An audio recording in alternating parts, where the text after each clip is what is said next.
Well, hello everyone. Excuse me while I adjust the camera. Forgot to do that.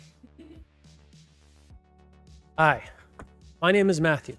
I am the manager here at the North Carolina Museum of Natural Sciences Visual World Investigate Lab. One of many buildings composing the Museum of Natural Sciences, but this one is in downtown Raleigh and is called the Nature Research Center. Welcome to this live stream where we're going to talk about science and technology and nature and the environment, all while playing Minecraft. Today's featured topic is going to be slime. We're going to be encountering slime in Minecraft. We're also going to be talking about slime in the real world because slime is a real thing and there are lots of creatures that utilize it. For that, let me tell you a little bit about this lab here. This is one of two hands-on labs at the museum where you can come in to learn about science and technology. You can experience our exhibits. Most of them in this lab are digital, but then we also have a lot of maker-style tools. We do a lot of electronics and coding and robotics and 3D printing, and we teach all of this stuff. So this is a space that you can come into to check out all the things, to experience the exhibits, but then also talk to us about how all this stuff works and talk to us about how, if you want to learn how to do any of this stuff, how to get started. And if you want to go into even more depth, you can take classes in here. We have classes in all these topics as well as some natural science related topics. And the museum itself has lots of classes also. And what's particularly unique about it is that it is free. The museum is free. All museums in the state of North Carolina, state-run museums, are free to the public. So you can just come right in to this world-class building. In fact, I'll show you pictures later. Because we're going to be talking about all those topics I just discussed, but then after that, we're going to get into the main project that we have going on that we're going to be doing for quite a long time. And that is replicating this entire museum, both buildings in Raleigh, at least to begin with, to scale inside and out, with exhibits and all. And then when we're done with it, then we'll release it online for anyone to download for free so that they can explore a digital version of this truly world-class museum. So without further ado, why don't we go ahead and jump into Minecraft? If at any time you have any questions about what we're doing or what we're talking about, or a question about any topic really, feel free to leave them in the chat. We will answer questions as they come in, answer comments as they come in. So who's this I'm speaking of? Well, I'm joined by the coordinator of this lab, Audrey. Let me change our screen here. Oh, you can see I'm doing really well already. Hello, Audrey. There you are. Say hi, Audrey. All right. I changed the difficulty because I realized that you have been set the difficulty to hard, and I think doing hard difficulty without any armor maybe not the best idea. So do they hit harder? Yes, they hit harder. All right. Okay. All right. So I'm gonna compose myself and my character here. If you want to say anything about yourself or what you're going to be doing, I'm going to respawn. There we are. Hi. Oh, good. Okay, so they get smaller and then they drop a coin. Slime. They drop slime balls. Oh, okay. And then what do you do with slime balls? Oh, geez. I'm gonna run away. Can you do something with the slime ball? Do you trade it so for there's something? a bunch of craftables with slime balls. Oh. The one I know off the top of my head is making lead ropes out of slime balls. What kind of rope? Like leashes for animals and pets. Oh, that's weird. Okay. I don't have my sound up here. Oh. Here we go. Oh, hello. I'm just trying to talk to you, Matt. That's right. He's just giving me a little slimy hug. Mm-hmm. Okay, so let's try to do this and talk about slime. So there are lots of creatures that utilize slime for different reasons, primarily offense and or defense. But there are really some other reasons as well I can think of. I'll get into. So let's talk about defense to begin with. So one probably I'll start with something really obvious. A creature like a frog. There are frogs that secrete mucus on their skin, and they'll use that to stay moist. Yes, and to keep that slime layer helps keep them from drying out. Hey, Matt, what's mucus? Oh, what is mucus? Oh, can I define mucus? Let's see. Mucus is a natural slime that a body can create. I don't know if I can define it any better than that. I think I would slime. call it snot. Snot. Yes. Oh, you've been killed by so many small slimes. That's great. They're so cute for being so deadly. Yeah, they are. So, of course, humans create snot in our nostrils. That's a mucus. What do we do that for? Well, we do that to keep the inside of our nasal passages moist, because that's I think it helps with detecting molecules in the air. Also, like scents. we are better at picking up oxygen from the air when the air is warm and moist, which is one of the main things that the nose does, is give us air that's nice and warm and moist.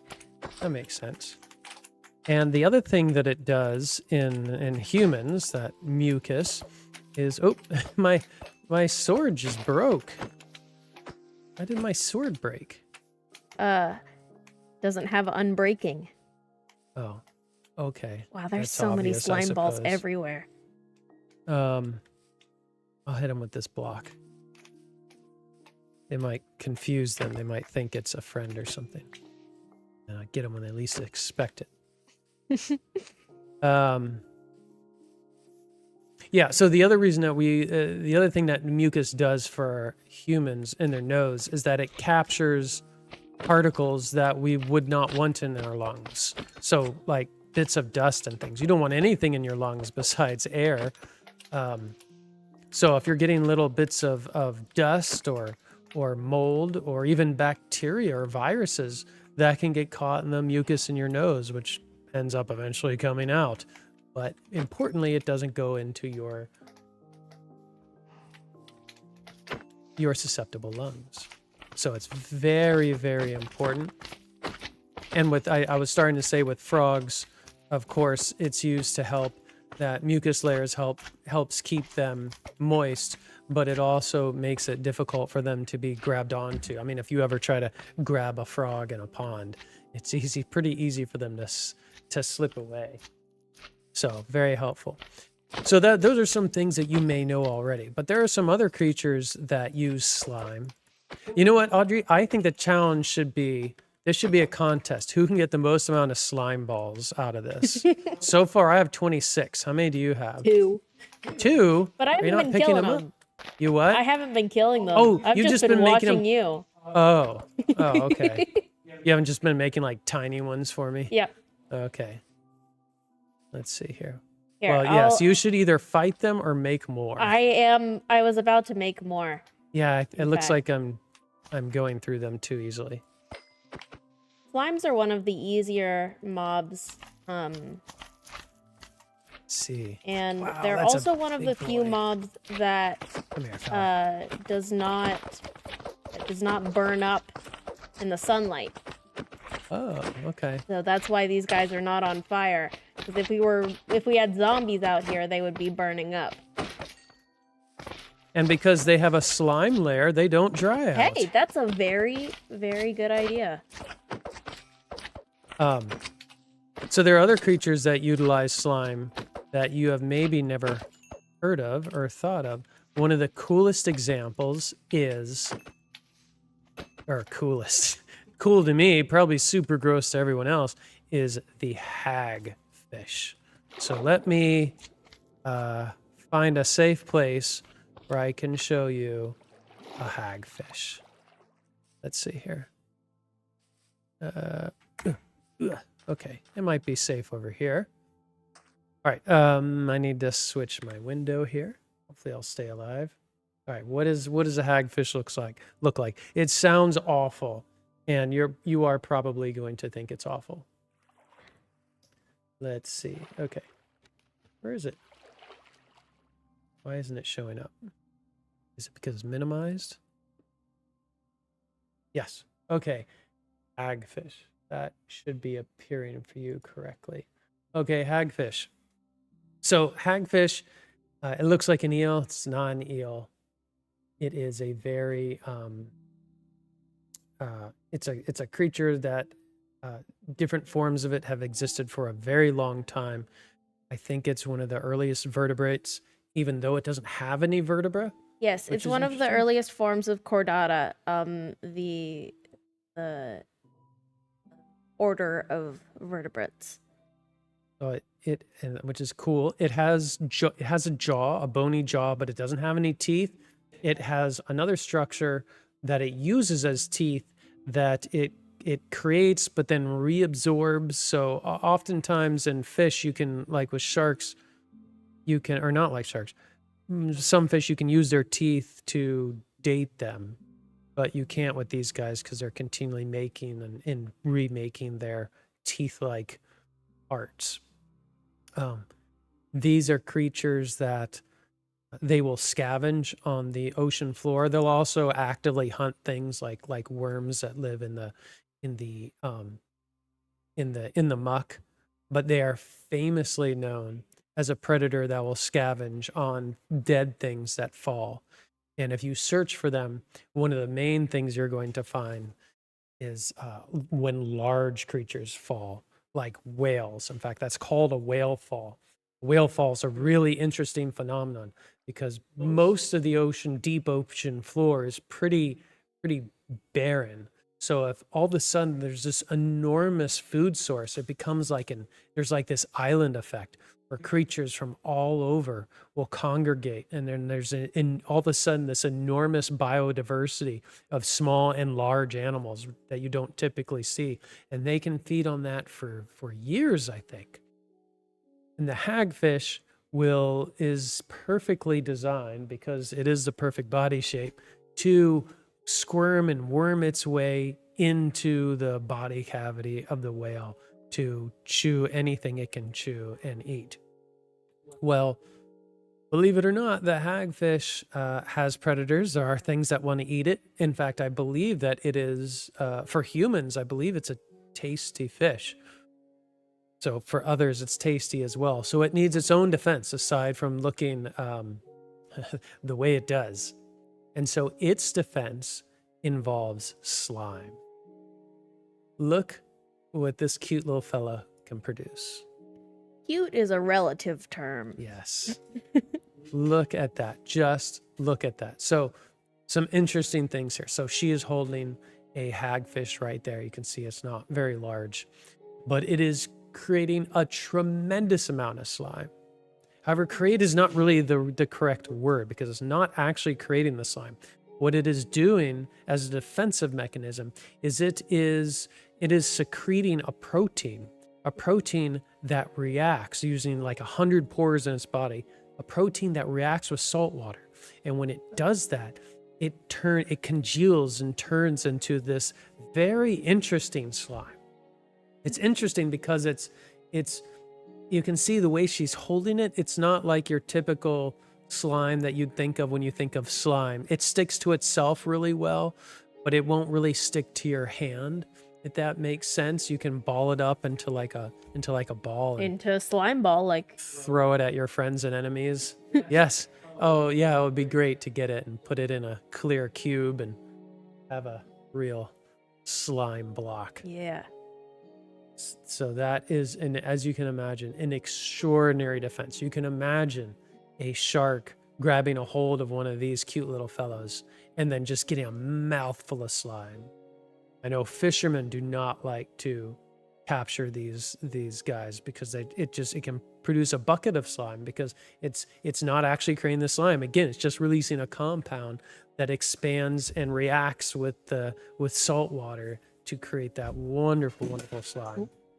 It is just an awesome creature. All right, what are some other creatures that utilize slime? Well, I wanted to come up with some unique examples. This cute little fellow. So this is slimy, which I think is close enough to slime. This is the spittlebug. You have probably seen this little fellow before. If you're ever out taking a hike on a path or something, and you look on a blade of grass and you see a clump of bubbles, it could be two things that I can think of. One thing it could be is fresh praying mantis eggs, which is very exciting. Fresh praying mantis eggs look like white bubbly foam, which will eventually harden. But if it's just a small amount, it may be a spittlebug nest.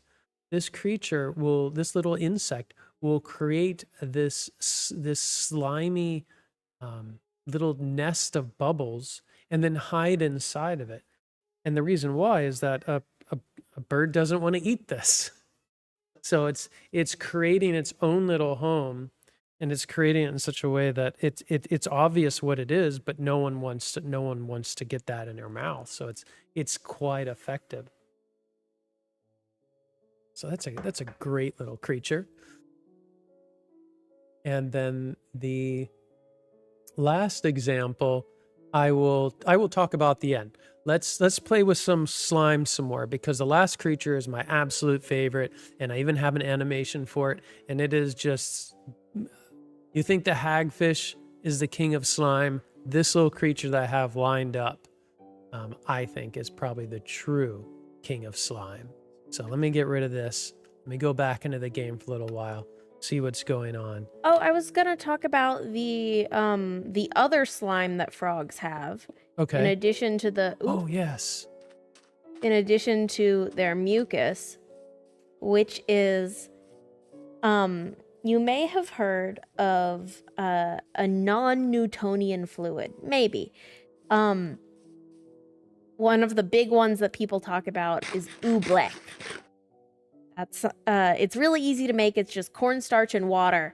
But a non-Newtonian fluid is something that is a liquid when it's not under pressure, when it's not under a decent amount of force, but acts like a solid, becomes really sticky or solid when it's under extra force or under a lot of pressure. So it turns out, this was discovered relatively recently, I want to say in 2018 or something like that. Oh, wow. But it turns out that frog spit is also a non-Newtonian fluid. So frog spit, when it is in the frog's mouth, not under a lot of pressure or under any force, it's just like normal saliva. It's just sort of pretty liquidy, works just fine. But when it is when it's on the tongue and flicked out, and when it hits the insect, it's under enough pressure for it to start to become more solid, and that sort of sticky solidness makes it harder for the insects to escape. But it also means that the frog's mouth isn't stuck shut. So it's only sticky when it's grabbing the insect, and then when it brings it back into its mouth, it liquefies again. And that's part of the reason why why frogs do that thing where they close their eyes to swallow their food. Oh yes. So that's adding extra pressure along the throat to sort of guide their saliva into where it's supposed to go, to make it a little bit easier to swallow and digest. Yes, if you haven't seen a frog do that, where it closes its eyes, to eat, it's really obvious. It's pretty. It can be pretty cute. Okay. Oh, You I'm want a hitting him sword? with I can get you a sword. Sure. Nothing too fancy now. Okay, no. I'll get you an iron sword. Okay.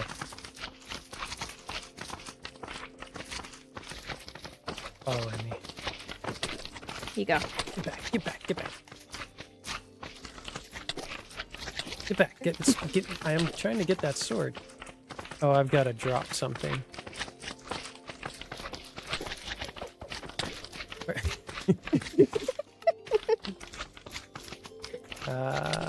Is the sword still there? No, I picked it up. Here you go. Oh, okay. I will put it over here, away from the slimes. Thank you. Mm-hmm. There. Leroy Jenkins. Get. Oop. No. That worked great.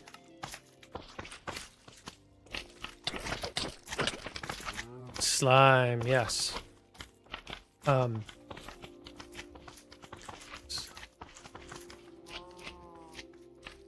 So I will go ahead and talk about one of my favorite.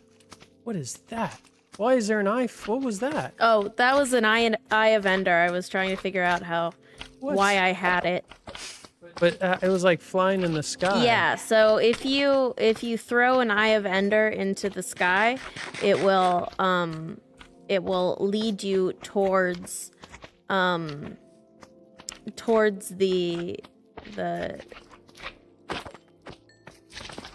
closest end portal. Good strategy. I didn't know you could throw things. There's only a couple of things you could throw that way. Oh, okay. You can't throw anything.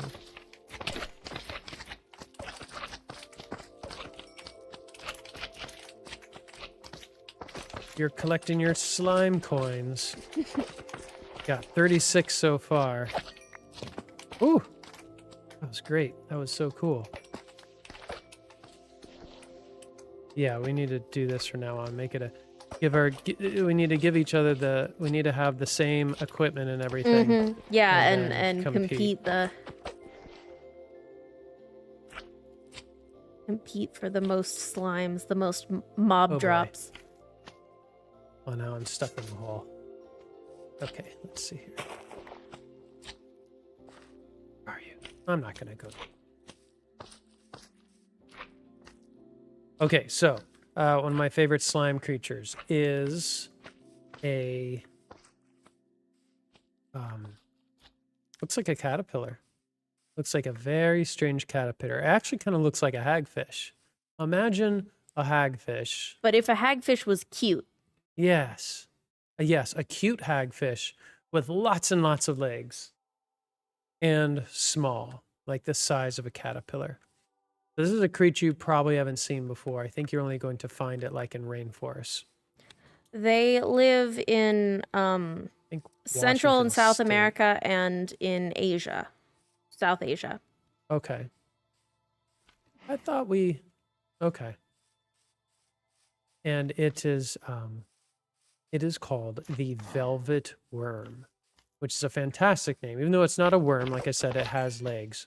For a really long time, we thought it was a worm, but they decided that it is not actually a worm. I just threw my sword.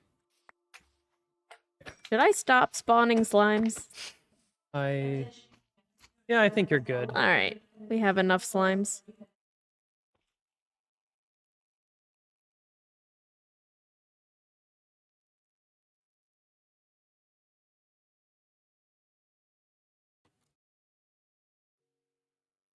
They're their own phylum. So just like how tardigrades are their own phylum, velvet worms are in their own phylum. They're the last members of their phylums. Yes. Yes, they belong to a clade that has been around for the past 500 million years.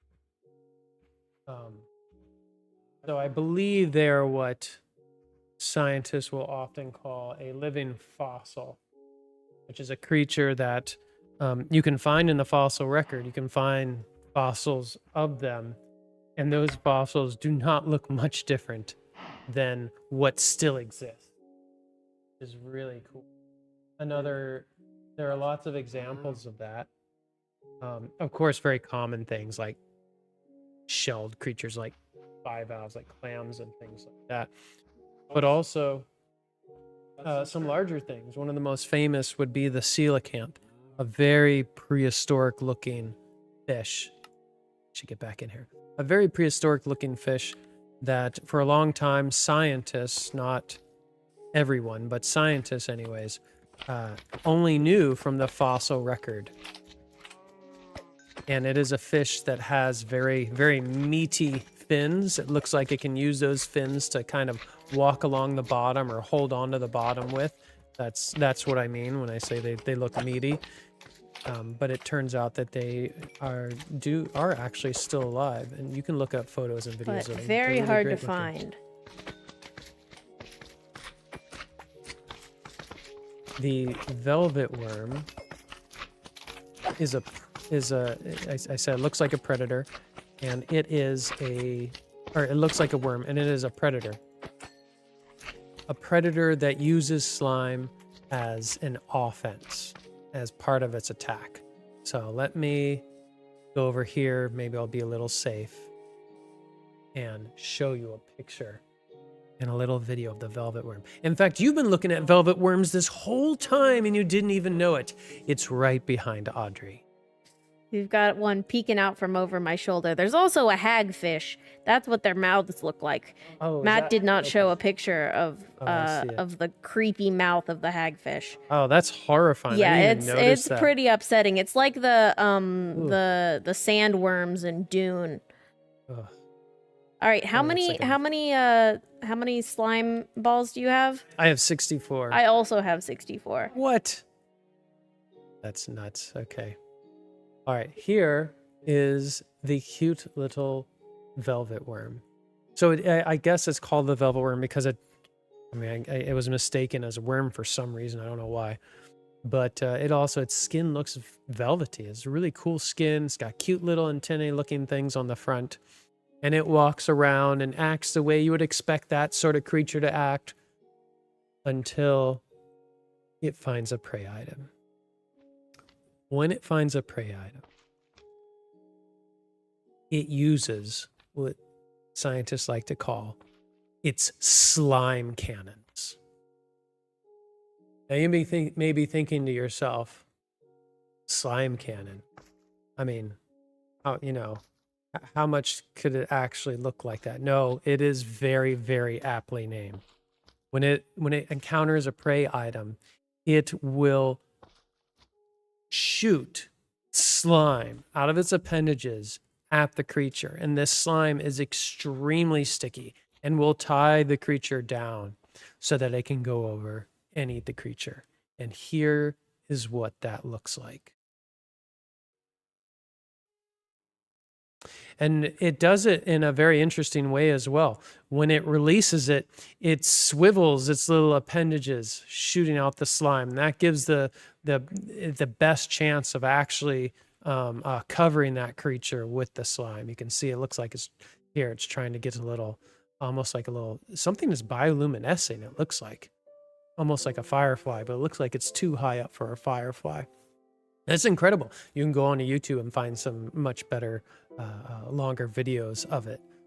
It's just absolutely fantastic. Yeah, it looks this like is like the world's tiniest little water gun. Yeah. I mean, if anything looked like a Pokemon Yeah, seriously. attack, it would be this. There has to be a Pokemon based on a velvet worm. I can't think of one off the top of my head, but there has to be one. I mean, it would be silly for them to make any kind of change to this creature. Yeah. It is perfect. Just absolutely. Could you imagine being someone who has never seen a velvet worm before or heard of it, watching this, and then seeing what it does when it sees a little insect in front of it? That how surprised would you be? Gosh, I yeah. would absolutely lose it. I remember the closest thing I could think of in my experience would be I was in the ocean once when I was a teenager, and I saw a type of fish I had never seen before and that I didn't know existed. It was on the bottom. It was on the sand. It was in the water, of course, sitting on the bottom. And as I approached it, it looked like it grew legs and then ran away. I think it was like a rockfish or something like that. There are various fish that have modified fins that look like little crab legs that they use to walk and scurry about, and so that the tide and the water doesn't move them around too much. But that absolutely freaked me out because I mean, I honestly wondered if anyone else had ever seen this fish before. It just absolutely blew my mind that there was a fish with little legs walking around on the bottom, just running away from me. I just could not handle that. But yeah, so there you go. I think you've seen that enough. Now, let me turn that off. Okay. All right. So you have, how many slime balls do you have? I have 128 and a What? couple more. You had 64 like 2 minutes ago. Yeah. Okay, I'm gonna get this last giant I also don't have slime. any food, so I'm on 1 heart right now. Oh no. Oh yeah. Oh, well now I'm dead. I've been on a heart for a while. Oh wow. So Audrey's really good at this. I've had to keep eating. Oh, why is there a library here? Oh, I was just dumping stuff out so I could pick up more slime balls. Oh, okay. Oh. Is 64 the max? Yeah, 64 is the is a stack. So you probably have more than that, honestly. Oh, okay. If you may have to make space in your inventory. Oh yeah, my inventory is full, so I just haven't been picking them up. Yeah, that's probably why. I'm so good at this. That's funny. Okay, so I've just been cool. Great. Oh. But you can you could also tell by your experience points. You see the little green numbers Yes. there? I'm at 14. I'm at 15. Okay. So that is So that's how much you have collected over based on how many slimes you've killed. Okay, and then what does your experience points do for you? You can enchant items. So like making your sword mending or making it unbreakable. Cool. Or adding extra things like knockback or fire or there's a bunch of different enchantments. Okay. So if it isn't painfully obvious, I am still pretty new to this game.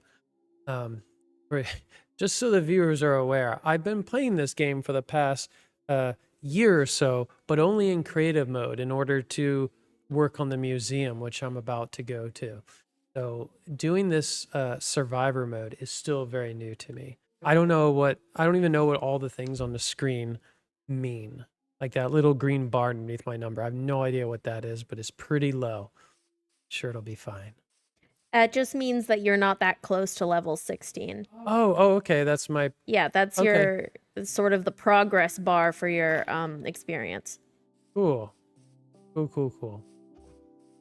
Okay, so I think that's enough of slimes. I think we should move on for the next 20 minutes before we end this stream to go to the museum and check out what we've been working on. You can actually see it across the way there. I am going to jump into creative mode so that I can get there more easily. Well, you know what? This day never went to... We didn't do it long enough for it to be nighttime. Oh well. Let's see here. Game mode. Creative. Did it work? Yeah, it worked. Okay. Stuff.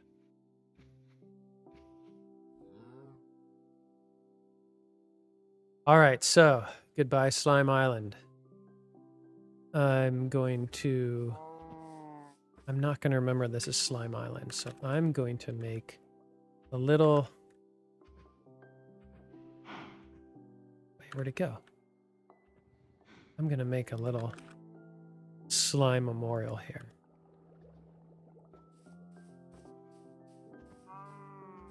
It'll be easier to see it here. Gonna make a little change. Little sign memorial just to remember that this is where it all happened. This is where the slimes live. This is where we can go in the future. We don't want to talk about slime again. That's pretty cool. Okay. Let's fly. There, you can see that building. Let's warp there. So this is the way all these episodes are going to go. We're going to start by talking about something in Minecraft that is related to something in real life, something nature related or environment related or even technology related. We'll talk about, and that's a good opportunity for you to ask any questions you might have about those things. And then after we do that, we will start working on the build some more. So far, this is a third episode. The first one was about axolotls. You can check that out. The second one was about bees. And the fourth one, we don't know yet. We have a list, though. I think it would be fun to figure out what using a dichotomous key. Oh, look, it's the bee garden. Using a dichotomous key, try and figure out what exactly a creeper really is. Oh, wow. That's a good idea.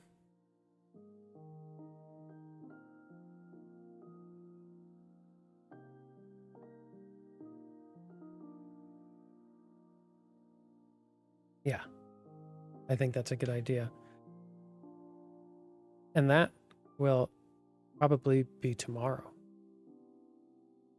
Yeah, so if you come back tomorrow, we'll be talking about creepers and other, well, probably creepers. We might talk about something else.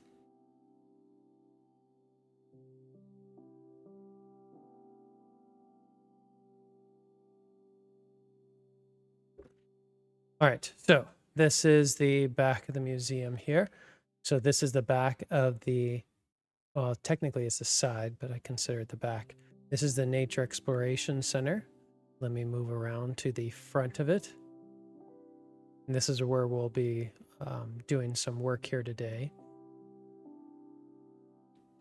Here's the front of the Nature Exploration Center. It is at least 20 years old. I keep forgetting to look up exactly how old it is. It is a very classic looking museum, stone and glass and metal. And the inside of it is, it focuses on the ecology of North Carolina. So the environment, the wildlife, the flora, the fauna. You can learn all about North Carolina inside of this building. And right across from it, if you want to learn the history of North Carolina from a people's perspective, is the North Carolina Museum of History. So that's kind of cool. You can do both. And again, both are free, though we do have special events and classes and things where you can pay to have a little bit more of a in-depth experience. You can see here that it is still very much under construction. But then connected to it here and in real life is the Museum of the Future, the Nature Research Center. The Nature Research Center is a very different looking museum. I call it the Museum of the Future because the other museums are being built in this, using this type of architecture as a model. It is metal and a lot of glass. So you can see a lot of what is going on the inside just from the street. And on the inside, there's a lot of glass as well. So you can probably see behind me there, this lab, has one long wall of just glass, these glass panes that we can move, that we can slide to make openings wherever we want. Our labs have these, and the research labs have them as well. So you can actually look in and see the scientists doing their research.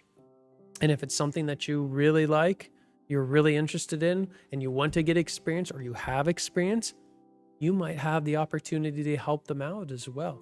Because museums, especially free museums, rely heavily on volunteers. So the staff of volunteers is much larger than the actual paid staff here at the museum. So, it's not uncommon for me to look behind me there to see the paleo lab with the dinosaur bones being excavated live and see volunteers helping them with that, actually picking away at it. I think that's really cool. So this Building Nature Research Center has one of its most notable features, and I'll show you a photograph in the moment, a very large globe of the Earth. And this globe is the second largest of its kind. It has photorealistic decals on it for all the continents. In fact, I'll show you a picture of everything right now.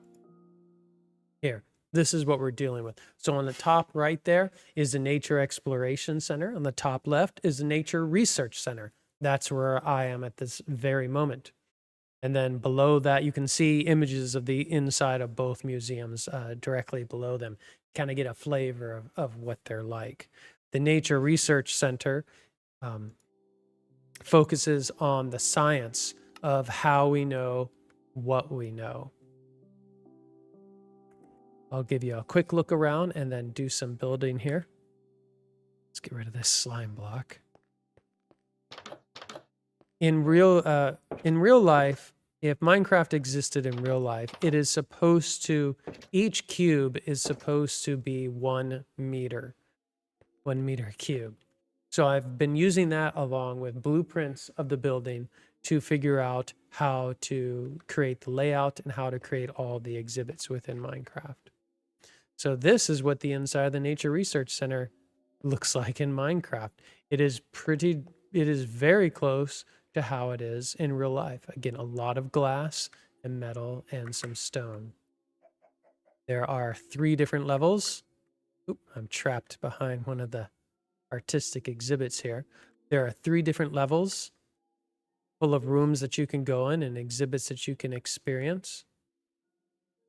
Oh, I'll show you our lab here.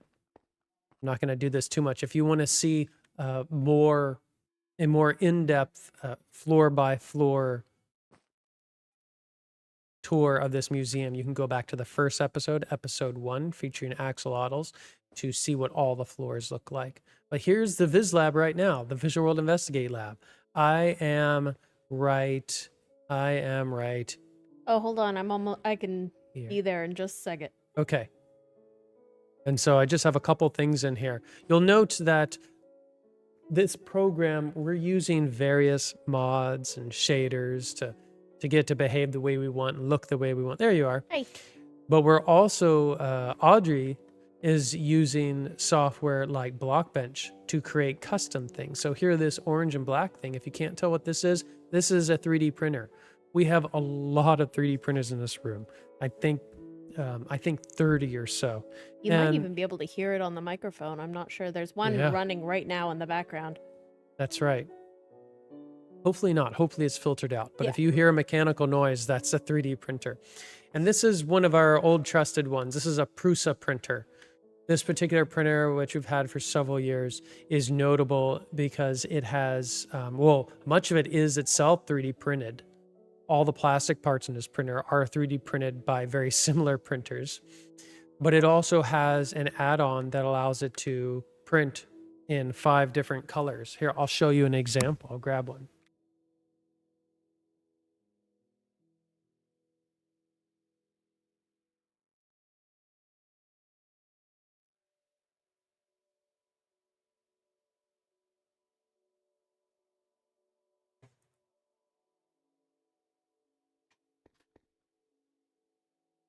Okay, I grabbed a few examples for you here.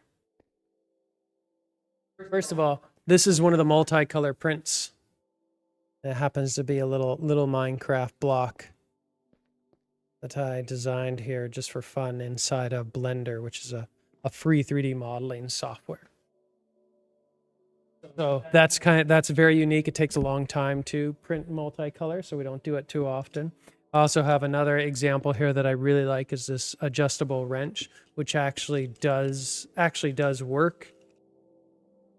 And what's notable about this is not necessarily the fact that it works, but the fact that it was printed in one piece. We didn't put this together after the fact. It came off the machine like this. There were a couple little connections to begin with, but all we had to do was give it a quick twist to break those connections, and then it worked. Another good example, this one was put together after the fact, but is entirely 3D printed, that I recently downloaded and printed. Is this really nice catapult. And then the last example I'll show you, we have so many examples in here, is this big bust of Charles Darwin. So this was printed at a very high resolution, or very low resolution. That's why you can see the layers there on our largest printer, which can do 19 inches in each dimension. 3D printers are amazing. We use them for all sorts of things. Anyways, there's also a big glowing eye there. Don't worry about that. It may or may not be related to Lord of the Rings, and it may or may not be part of a 12-foot tall. I've been saying 10, but it's actually 12. I went back to look at it. What I had written previously, 12-foot tall cardboard model of Barad-dûr for a Lord of the Rings event that we held last year. The majority of which is currently disassembled and sitting in your office. That's right. Yes, half of my office is now taken up by a tower pieces. All right, so I'm going across the sky bridge now. So this is a bridge. There's a top and a bottom floor that'll take us into the Nature Exploration Center. And from there, I'm going to do some more building. And this is a good time, if you have any questions about anything, to ask away. Since I streamed last, I've been working on the layout of exactly. I had to make some changes of the heights of some things, the floors, and I put together the theater. So on the first floor, there is a theater that you can buy tickets for and watch movies. They play movies all day long, but not like your Spidermans and your Galaxy Quests, but science movies about. I think there's one right now about funguses. There's gonna be one about astronauts, things like that, and 3D movies. There are museum movie nights though, where they showed Encanto last year, and they also showed Spider-Man Across the Spider-Verse, and they do a bunch of other older movies too. Yeah. Here's the theater. I hear an Enderman somewhere. They're probably underneath this building.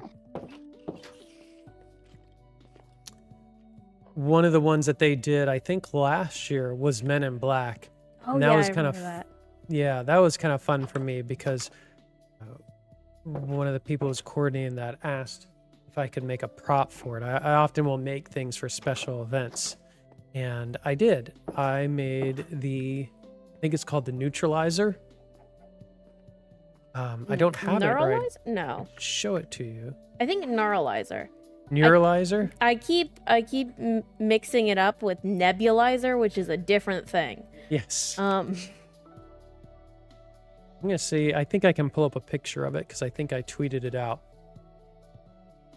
So I found 3D. Did I find it?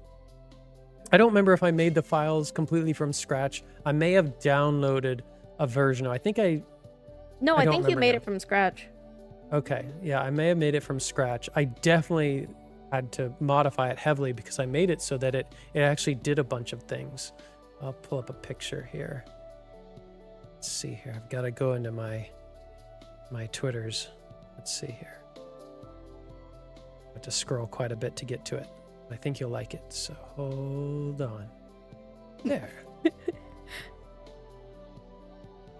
There we go. Okay, let's see here. Copy this. I'll put it back in the PowerPoint. There's a picture. Yeah. Nope, don't do that. Copy. Oh, the theater looks nice. Thank you.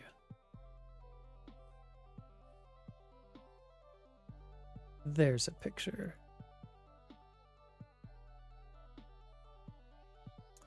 Okay, here is what the neuralizer, did we decide? Yeah, I think so. Neuralizer looks like. So there it is. There's the front of it. And here is the inside of it. So there's the front of it with the light on. It actually does have a switch to do a flash. And I think it would do, I believe it doesn't just stay on. I think it does, it did do like a pulse. And then it had dials on the front, and those dials you set for the day and the, I think the day and the time maybe you want someone's memory to go back to. And then the 3 buttons on the front there actually do change the little year that you see on there. And that little year, that little display is one of my coveted bubble LED displays. So that display was originally made for old calculators. Absolutely gorgeous little bubble LED display. I love it. I hadn't used one, been wanting a reason to use one, and this was absolutely perfect. So yeah, and it slides open and closed just like the real deal. It's just a little thicker to encompass the batteries. That was the only issue I had. I used the batteries I had. And it has, so in order to do that, on the inside of it, there's a little Arduino board, which is a little circuit board. In this case, it was Arduino variant called the Trinket Pro, made by the company Adafruit, a wonderful company that makes and sells electronics. And so all those parts, the LEDs and the buttons and batteries, were hooked up to that Arduino, and then I wrote some code so that it would display years. It would go back and forth in the years and do the pulse of light on the front when you press a certain button. So that's the sort of cool stuff we do here. All right, so what am I going to work on here? I'm going to work on this floor, I guess. What are you doing, Audrey? I just left Minecraft. Yeah, I'm done. I'm done. Well, that's fine because we actually need to Yeah, it's end this here. Almost end of day. Yes. So I'm not going to do much of it. So this is a shorter stream than what we typically do. What's complicated about this is that this is, we're doing this while also doing a bunch of other things. This is just one of the little things we do as part of our job. So we're going to try to do this as often as possible, but we can't guarantee exactly when or for how long. So we're going to try to do it at least 2 hours each time, but it's not always going to work out to be that way. But hey, at least we got to show off the museum, and we got to show off slimes and talk about slimes and slime in the real world. I don't know if you can hear the announcements, but if there was ever any question as to whether we are actually in a real museum or not, there's no question. We absolutely are. So here we are. I'm going back to the front of the museum. We'll go ahead and end it here. If anyone has any questions about anything or like to learn more about any of this stuff, you can add a comment on this on the site for this video. Mm-hmm. We will keep an eye on everything, and we will answer your questions after the fact. No problem. Yeah. you have any ideas for other things we can talk about or show on Minecraft, leave a comment on that too. Those of you who are living in the future and are Yes, that's right. watching this later. So, with that said, thank you for watching, everyone. We appreciate you. We appreciate your time. We hope you learned something. And again, if you have any questions, please leave them down below. And we will see you again really soon. Coming live from the Museum of Natural Sciences in downtown Raleigh. Thank you for watching.